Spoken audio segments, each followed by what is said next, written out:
نواعم الافران اللي بتتباع بالكيلو جايالك النهارده وجايبالك معايا الطريقه لانها سهله وسريعه وما بتاخدش وقت خالص. وليه تشتريها لما ممكن تعمليها في البيت بسرعه الصاروخ بطريقه اقتصاديه جدا؟ عندك شويه دقيق هاتيهم وتعالي بسرعه عشان ننفذ مع بعض احلى واطعم قرص نواعم طعمها حلو جدا. عايزه اقولك لذيذه وخفيفه وتنفع في الفطار وفي العشاء وتنفع كمان سناك طول اليوم. تعالي نبدا ونسمي الله ونصلي على الرسول عليه افضل الصلاه والسلام. معايا كوباية من الحليب الدافي، هنزل عليها بمعلقة كبيرة من السكر، وهحط كيس من الخميرة. هدوبهم مع بعض كويس جدا بالشكل دوت كده.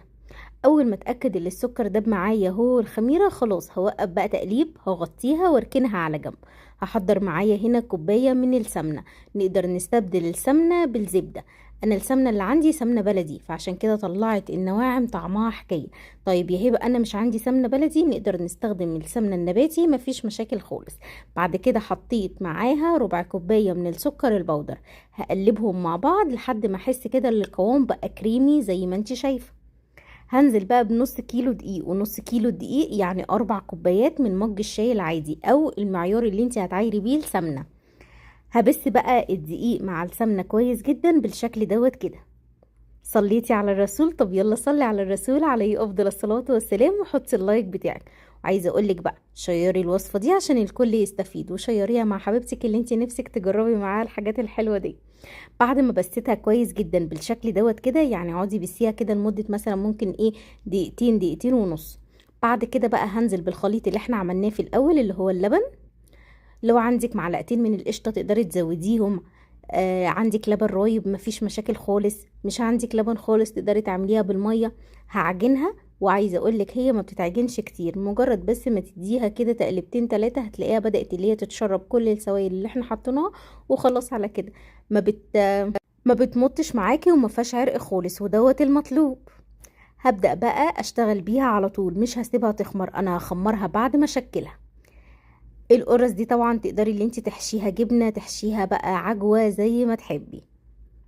في الوقت دوت بقى عملت كل كورة كده تقريبا من 25 ل 30 جرام في صينية مش مدهونة اي حاجة خالص. بعد ما خلصت الكمية كلها هاخد كل واحدة واحطها في قلب الصاج واضغط عليها ضغطة بسيطة جدا.